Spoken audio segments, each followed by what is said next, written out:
Sebuah kisah mahakarya terbaik dari S.H. Mintarja yang sangat populer di masanya berlatar belakang kerajaan Singasari. Dengan bangga kami persembahkan kepada sahabat Permata TV tercinta semuanya dengan judul Kisah Pelangi di Langit Singasari.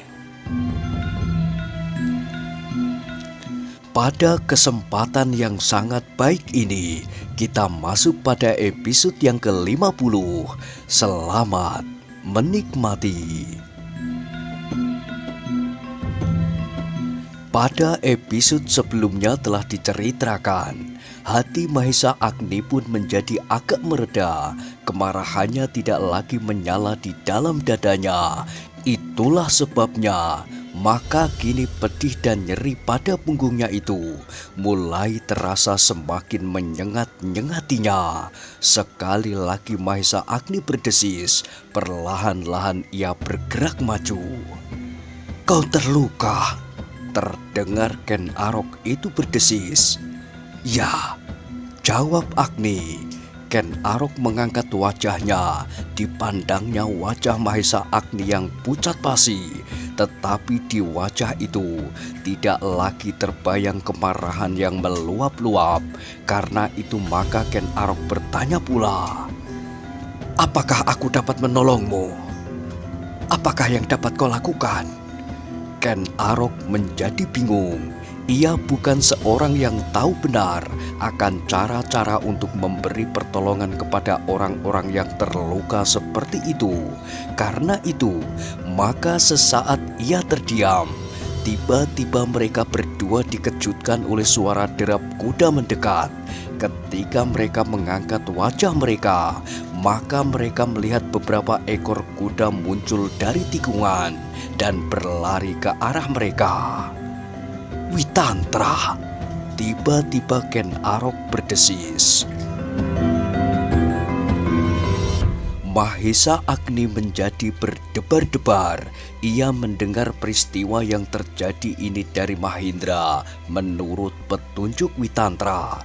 Ketika Witantra itu kemudian melihat Mahesa Agni dan Ken Arok, maka segera ia mempercepat kudanya.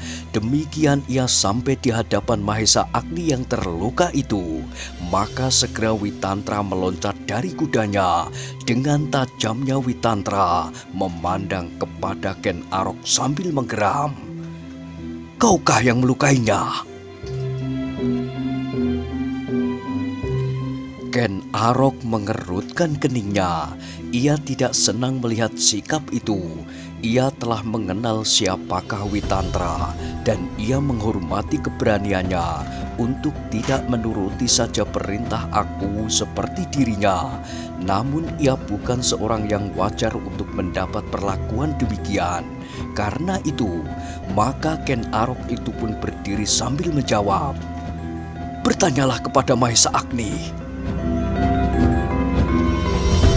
Witantra menaikkan alisnya. Ia mengenal orang itu dengan nama Wiraprana. Namun Ken Arok itu menyebutnya Mahesa Agni. Tetapi hal itu belum merupakan persoalan bagi Witantra.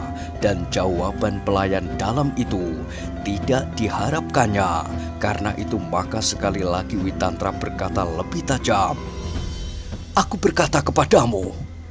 Ken Arok menjadi semakin tidak senang, tetapi sebelum ia menyahut, segera Mahesa Agni berkata, "Bukan Witantra, bukan olehnya, tetapi oleh prajurit yang terbaring mati di pinggir parit itu, dan prajurit itu telah dibunuh oleh Ken Arok." Witantra memalingkan wajahnya. Dilihatnya tubuh prajurit yang mati itu. Tiba-tiba dada Witantra berdesir. Prajurit itu adalah prajuritnya. Dan dilihatnya bahwa orang itu tidak terluka oleh senjata. Sehingga dengan serta-merta tanpa sesadarnya ia berdesis, "Dibunuh dengan tangannya?" "Ya," sahut Mahesa Agni. Witantra mengangguk-anggukkan kepalanya. Bahkan kemudian ia berkata, "Maafkan Adi, aku terlalu berprasangka. Memang kita kini saling berprasangka. Aku tidak tahu apakah sebenarnya yang sedang terjadi di sini. Ken Arok menarik nafas dalam. Sebenarnya lah bahwa mereka kini sedang saling berprasangka. Apa yang tersimpan di dalam dada masing-masing adalah kecurigaan di antara sesama mereka. Seperti Kuda Sempana, Tunggul Ametung, Mahesa Agni, Ken Arok, Witantra dan para pengikut yang lain. Mereka tidak tahu pasti apakah yang sebenarnya dilakukan oleh kawan-kawan mereka atau yang sedang diangan-angankannya. Mereka berbuat dalam kebimbangan dan ketidakpastian. Bahkan mereka telah berbuat di luar rasa keadilan mereka sendiri. Witantra itu pun kemudian turun dari kudanya dan mendekati Mahesa Agni. Tiba-tiba ia menjadi terkejut ketika dilihatnya di punggung Mahesa Agni masih terhunjam sebuah anak panah. "Kau dilukai dengan cara ini?" bertanya Witantra. Mahesa Agni mengangguk. Sekali lagi ia bergumam, "Prajuritmu itulah yang melukai aku." Witantra menganggukkan kepalanya. Kemudian katanya pula, "Anak panah itu harus dicabut segera." "Cabutlah," minta Mahesa Agni. Witantra berpaling sesaat kepada semua orang yang berada di tempat itu. Dan tanpa ditanya, mereka telah mengerti bahwa Witantra memerlukan bantuan mereka. Beberapa orang kemudian memegangi pundak Mahesa Agni, sedang Witantra kemudian dengan perlahan-lahan mencabut anak panah itu. Mahesa Agni berdesis menahan nyeri yang menghentak-hentak punggungnya. Bahkan hampir-hampir saja ia mengeluh untuk mengurangi rasa sakit.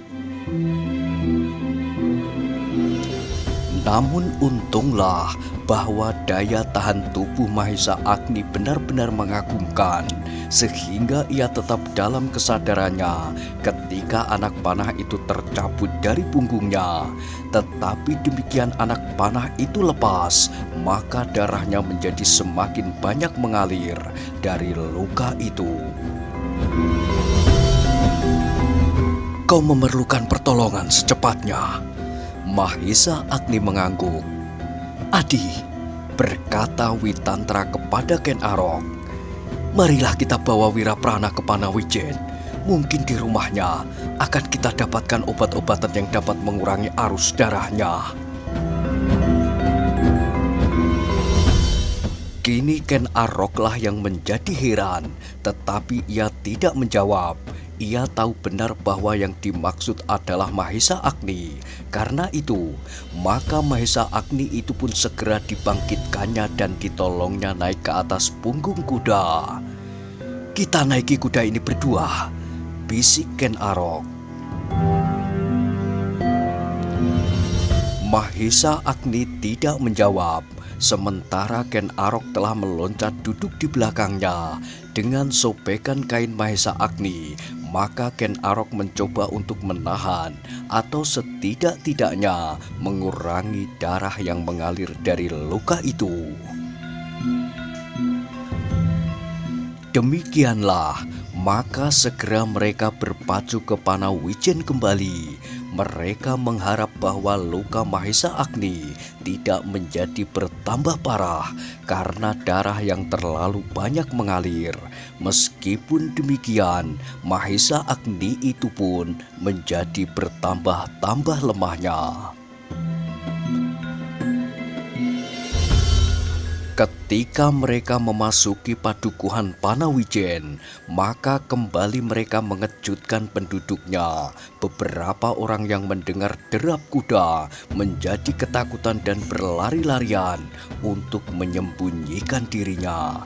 Kuda-kuda itu pun kemudian berlari menuju ke rumah Empu Purwa. Derap kakinya menghentak-hentak tanah yang keras dan menimbulkan bunyi yang benar-benar mengerikan bagi penduduk Panawijen.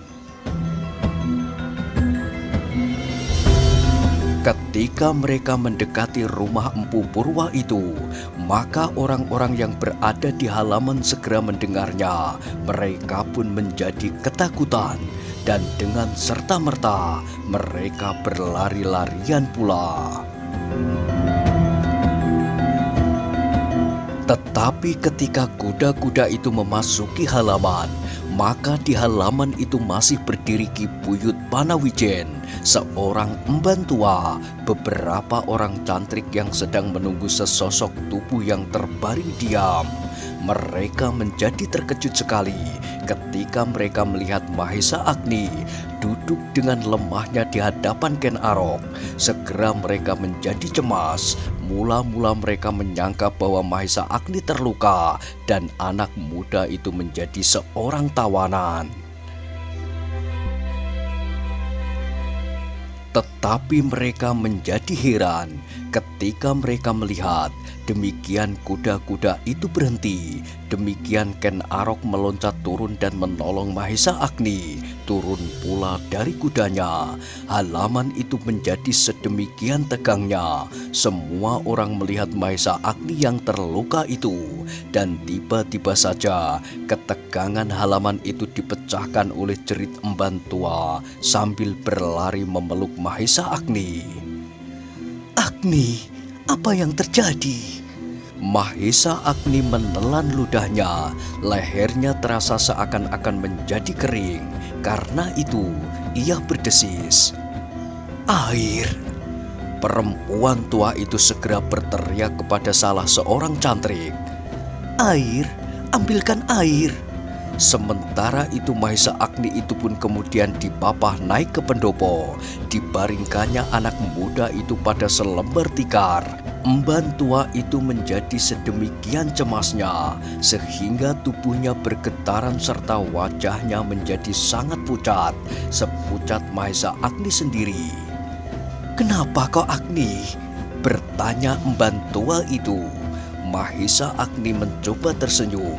Jawabnya, "Aku tidak apa-apa, Bibi." "Kau terluka? Tidak berbahaya," sahut Mahesa Agni. Untuk meyakinkan emban tua itu, Mahesa Agni berkata kepada Ken Arok, "Ken Arok, bukankah lukaku tidak berbahaya?" Ken Arok mengangguk kaku. "Tidak," desisnya. Namun kecemasan masih membayang di wajahnya. Nafasnya menjadi semakin cepat mengalir dan bibirnya bergerak-gerak, tetapi tidak sepatah kata pun yang meloncat dari mulutnya. Ketika seorang cantrik kemudian membawa air kepadanya dan dituangkannya kepada mulutnya, maka tubuh Mahesa Agni itu serasa menjadi semakin segar. "Bibi, apakah Bibi mengenal obat untuk luka ini?" desis Ken Arok kemudian. Perempuan tua itu memandang Ken Arok dengan tajamnya. Ia melihat orang itu pergi bersama-sama dengan Aku Tumapel, dan kini orang itu datang kembali membawa Mahesa Agni.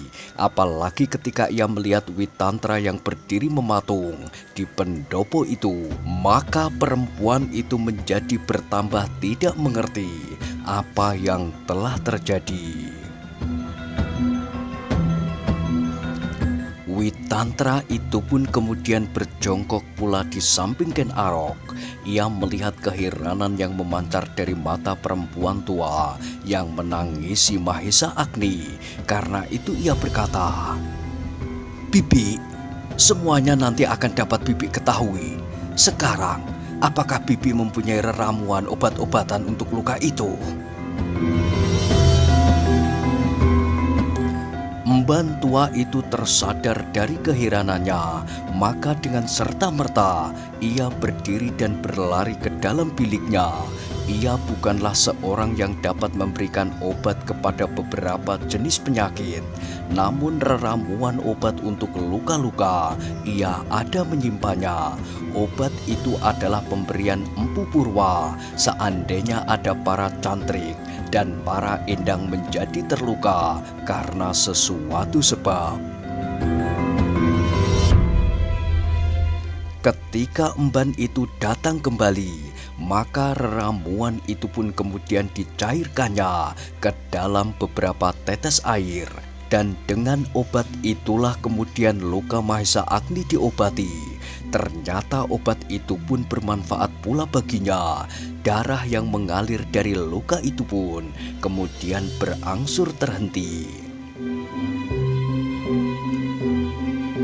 Tetapi demikian luka itu menjadi bertambah mampet, maka segera perhatian mereka tertarik kepada beberapa orang yang masih saja berdiri di halaman. Mahesa Agni yang lemah itu pun mencoba mengangkat kepalanya. Ketika terpandang olehnya wajah buyut Panawijen yang sangat suram, terdengarlah anak muda itu bertanya, "Bibi, apakah yang telah terjadi di rumah ini?"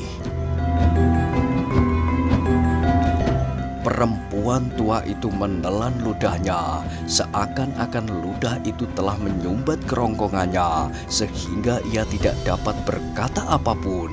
Baru sesaat kemudian ia berkata, "Kau terlambat datang, Agni. Bahkan kau datang dengan luka di punggungmu. Apakah kau bertemu dengan kuda sempana?" "Ya, Bibi," sahut Mahesa Agni. "Dengan sekalian yang berada di sini sekarang." Mahesa Agni mengangguk. "Lalu apakah yang terjadi atasmu?"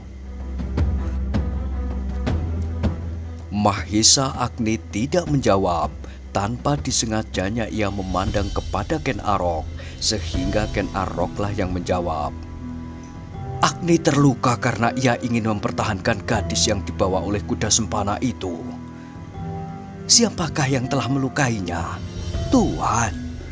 Ken Arok menggeleng, tetapi wajahnya terbanting di lantai. Meskipun ia tidak melukai Mahesa Agni, namun ia bertempur pula melawan anak muda itu.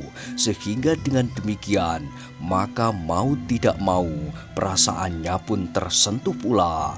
Yang menjawab kemudian adalah Witantra. Katanya, "Seorang prajurit yang licik telah melukainya." Perempuan tua itu menarik nafas dalam-dalam, kemudian terdengar ia bergumam, "Mereka telah melakukan pembunuhan dan perampasan."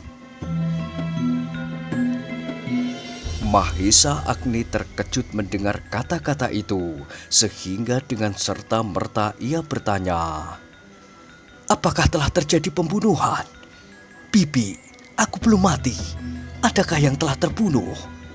Emban tua itu tidak segera menjawab, namun kemudian ia berpaling ke halaman. Ditatapnya beberapa orang yang tegak di bawah tangga, dan dilihatnya Ki Buyut Panawijen yang berjongkok. "Bibi," desak Mahesa Agni, "siapakah yang terbunuh? Seorang cantrik atau..." Tiba-tiba Mahesa Agni terputus. Ia melihat seorang terbaring ketika ia memasuki halaman. Namun lukanya itu telah merampas segenap perhatiannya, sehingga ia tidak sempat untuk memperhatikannya. Selain berdesis menahan sakit yang menghentak-hentak. Sekali lagi Mahesa Agni mencoba mengangkat wajahnya, dan sekali lagi dilihatnya beberapa orang berada di halaman itu. "Siapa yang terbaring itu?" Tiba-tiba Mahesa Agni berteriak. Dilihatnya Buyut Panawijen itu berpaling. Kemudian tampaklah ia berdiri dan berjalan perlahan-lahan naik ke pendopo. Wajahnya yang sayu memandangi beberapa orang yang berjongkok di sekitar Mahesa Agni. "Ki Buyut," bertanya Mahesa Agni tidak sabar, "siapakah yang terbaring di halaman itu? Kenapa ia tidak dibawa naik?" "Tidak perlu, Ger Mahesa Agni. Biarlah ia terbaring di halaman. Ia akan segera aku bawa kembali." "Siapa? Siapa?" "Wiraprana." "Wiraprana?" Ulang Mahisa Agni. Alangkah terkejutnya anak muda itu, meskipun perasaan itu telah menyentuh hatinya sejak ia mendengar bahwa seseorang telah terbunuh.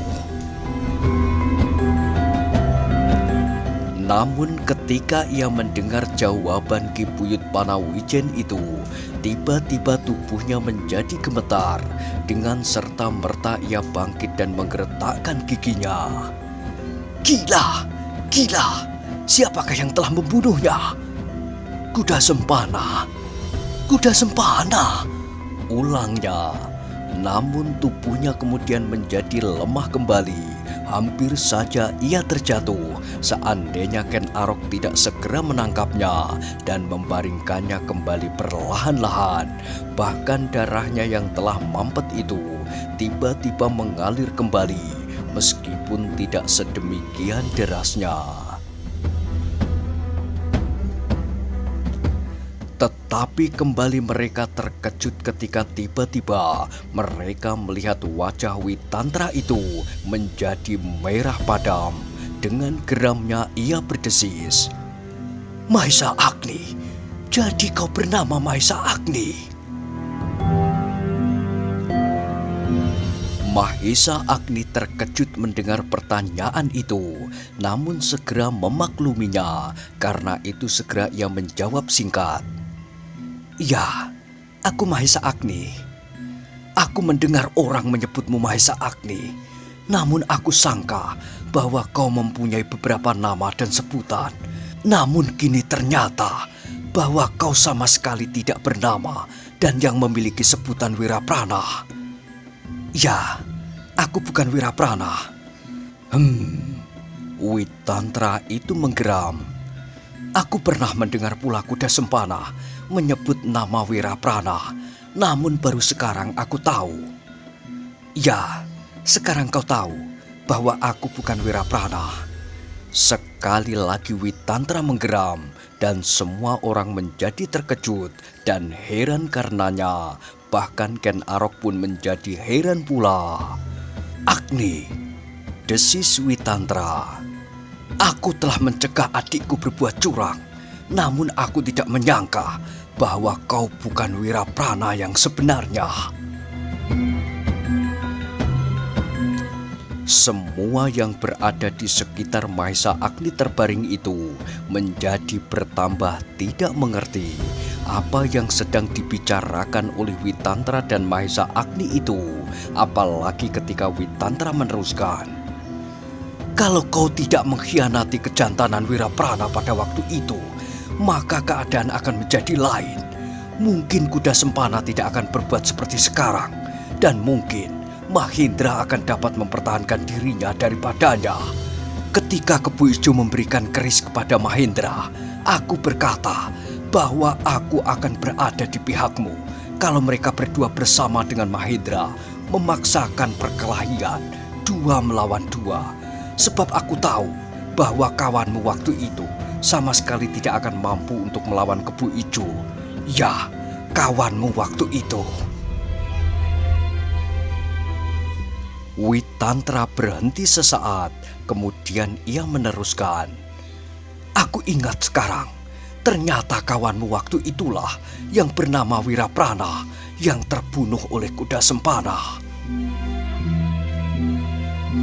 Witantra terdiam, namun wajahnya masih tampak menyala-nyala, seakan-akan ia menuntut sesuatu yang telah pernah terjadi atas Mahisa Agni yang terbaring luka itu, sehingga tiba-tiba Ken Arok menyela, "Kakang Witantra, meskipun aku tidak mengetahui persoalan yang kau katakan, tetapi adalah tidak bijaksana kalau persoalan itu kau ungkapkan sekarang selagi Mahisa Agni sedang terluka. Tetapi kini ternyata bahwa luka itu adalah akibat dari kecurangan yang pernah dilakukan di masa lampaunya. Ia telah menipu aku, adik seperguruanku, dan dirinya sendiri. Ketika persoalan timbul antara Wiraprana dan Mahindra, maka Mahisa Agni lah yang mencoba menyelesaikannya atas nama Wiraprana. Nah, sekarang akibatnya menjadi semakin panjang. Kuda Sempana ternyata turut pula terlibat dalam persoalan ini. Apapun yang terjadi, Kakang, tunggulah sampai luka-lukanya sembuh. Aku tidak peduli lagi atas luka-lukanya. Aku menuntut keadilan atas adik seperguruanku. Kalau ia telah berbuat atas nama Wiraprana, maka aku akan berbuat atas nama Mahendra. Kau terlalu mementingkan persoalanmu sendiri, Kakang, sahut Ken Arok. Sekali lagi aku minta, biarlah ia beristirahat dan berusaha sembuh kembali. Kau tidak tersangkut dalam persoalan ini, Adi, jawab Witantra. Persoalan ini adalah persoalanku dan Mahesa Agni. Tetapi ia sedang terluka. Luka akibat kesalahannya, apakah yang perlu disesalkan? Kakang, jangan berpikir tentang sebab-sebab yang sama sekali tidak langsung itu. Biarlah itu berlaku di masa-masa lampau. Tetapi biarlah kita melihat masa ini, keadaannya kini. Keadaan ini adalah kelanjutan dari masa lampau itu, dari sebab yang dibuatnya sendiri. Baik, kalau kau masih berbicara tentang sebab, akulah yang menyebabkan luka itu. Sebab yang lebih langsung dari yang kau katakan itu, dari sebab-sebab yang sama sekali tidak aku ketahui ujung dan pangkalnya. Namun kalau kau memaksakan persoalan sebab yang menimbulkan akibat ini, maka aku akan tidak sependapat. Seandainya luka itu adalah akibat dari perbuatannya, maka biarlah akibat itu ditanggungkannya dengan tenang. Tetapi apa yang pernah dilakukan telah menutup kemungkinan bagi adik seperguruanku yang waktu itu aku cegah untuk berbuat tidak jantan. Sekarang persoalan itu ternyata telah diambil alih oleh kuda sempana. Sedang Mahendra tinggal dapat merasakan kepahitan hidupnya, kepahitan dari kegagalannya. Lupakanlah itu, Kakang. Setidak-tidaknya untuk sementara. Tidak, tidak. Aku adalah seseorang yang akan tetap tegak kepada keadilan. Lakukanlah, namun lurus dengan bijaksana. Buatlah perhitungan, tetapi apabila luka itu telah disembuhkan, jangan campuri urusanku, Ken Arok, bentak Witantra dengan marahnya. Tetapi Ken Arok itu pun tiba-tiba menjadi gemetar. Untuk kedua kalinya ia dibentak oleh Witantra dalam persoalan yang sama sekali berlawanan. Ketika Witantra membentaknya dengan pandangan yang menyala dan disangkanya ia melukai Mahesa Agni, maka perasaannya telah tersinggung. Kini Witantra membentaknya lagi dalam persoalan yang bertolak belakang. Karena itu, maka Ken Arok itu pun menjawab dengan suara gemetar. Witantra, aku sadari bahwa kau adalah seorang prajurit yang lindungwih. Namun apabila kau kehilangan kebijaksanaan yang bening, maka kau akan sama artinya dengan kuda sempana dan aku Wutu Mapel. Kau dapat mempergunakan kekuasaanmu untuk kepentinganmu. Aku bukan orang-orang yang licik dan pengecut. Aku akan menyelesaikan persoalanku pribadi dalam tindak pribadi. Aku akan membuat persoalan menjadi adil. Atas nama adikku Mahendra, aku menuntut pengakuan Mahesa Agni yang mencoba dirinya menjelma menjadi Wiraprana. Witantra, sahut Ken Arok tiba-tiba. Suaranya menjadi parau, suara yang pernah didengar oleh Mahesa Agni di padang rumput karautan, suara hantu padang yang menakutkan. Kalau kau tetap pada pendirianmu, biarlah aku bertindak atas nama Mahesa Agni yang terluka. Ayo, cara yang mana yang kau kehendaki? Witantra terkejut mendengar tantangan itu. Tiba-tiba dengan serta-merta ia meloncat berdiri. Dan hampir dalam saat yang bersamaan, Ken Arok telah berdiri pula. Suaranya yang parau itu masih terdengar. Akulah yang harus berbuat atas namanya. Keadaan segera menjadi semakin tegang. Namun tiba-tiba terdengar Mahesa Agni tertawa. Tertawa aneh. Sedemikian anehnya sehingga suara tertawa itu benar-benar mengejutkan. Lebih-lebih bagi Witantra dan Ken Arok, suara tertawa itu lebih mengejutkan. bagi mereka daripada gemuruhnya suara guru yang meledak di telinganya. "Kenapa kau tertawa, Agni?" bertanya Ken Arok. Duduklah kalian," berkata Mahisa Agni. Witantra dan Ken Arok itu masih berdiri mematung. Beberapa orang yang duduk di sekitar mereka itu telah bergeser mundur dengan penuh keheranan tersimpan di dalam dadanya. Witantra dan Ken Arok masih belum bergerak dari tempatnya. Mereka masih mendengar Mahisa Agni tertawa. Namun akhirnya mereka menyadari bahwa suara tertawa yang aneh itu adalah suara tertawa yang melontarkan kepedihan, yang menghunjam perasaannya. Suara tertawa yang memancarkan kepahitan hidup yang selama ini harus ditanggungkannya. "Duduklah, Ken Arok." Kembali terdengar suara Mahisa Agni di antara suara tertawanya yang menjadi semakin pahit. Kemudian katanya pula, "Jangan halangi Witantra berbuat menurut suara keadilannya. Aku membenarkan semua kata-katanya. Aku telah mengkhianati kejantanan Wiraprana menurut istilahnya. Kalau Witantra itu menuntut pengakuanku atas kecurangan itu, maka biarlah aku mengakuinya. Kalau itu merupakan kesalahan yang tak dapat dilupakan olehnya, biarlah ia berbuat menurut kehendaknya untuk menghukum kesalahan itu."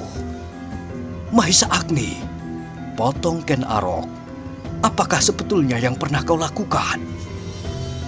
"Jangan kau tanyakan sekarang," sahut Mahisa Agni. "Aku sedang tidak bernafsu untuk banyak berbicara. Aku lebih senang menikmati perasaan nyeri di punggungku. Namun dalam pada itu, aku akan mempersilahkan Witantra berbuat sesuka hatinya." Ken Arok terdiam karenanya, meskipun berbagai pertanyaan berputar-putar di dalam benaknya, namun ia tidak dapat berbuat sesuatu. Kini ia berdiri saja seperti tiang-tiang pendopo yang diam kaku. Witantra menarik nafas dalam-dalam. Dipandanginya Mahisa Agni yang terbaring diam, bahkan seakan-akan ia tidak memperhatikannya sama sekali. "Mahisa Agni," geram Witantra, "aku menjadi sangat kecewa atas perbuatanmu itu. Sekarang kau pergunakan kesempatan sebaik-baiknya. Dengan lukamu itu, kau akan dapat menghindari setiap pertanggungan jawab yang harus kau berikan kepadaku atas nama adikku Mahendra. Dengan lukamu itu, kau akan dapat mengatakan bahwa semua persoalan akan ditunda, sebab kau mengharap aku tidak akan membuat perhitungan dengan seseorang yang sedang terluka." Kembali Mahisa Agni tertawa. Alangkah pahitnya, dipalingkannya wajahnya memandang kepada Witantra yang berdiri dengan garangnya. Nah, bagaimanakah kisah selanjutnya? Silahkan ikuti terus kisah Pelangi di Langit Singasari pada episode berikutnya. Sampai jumpa.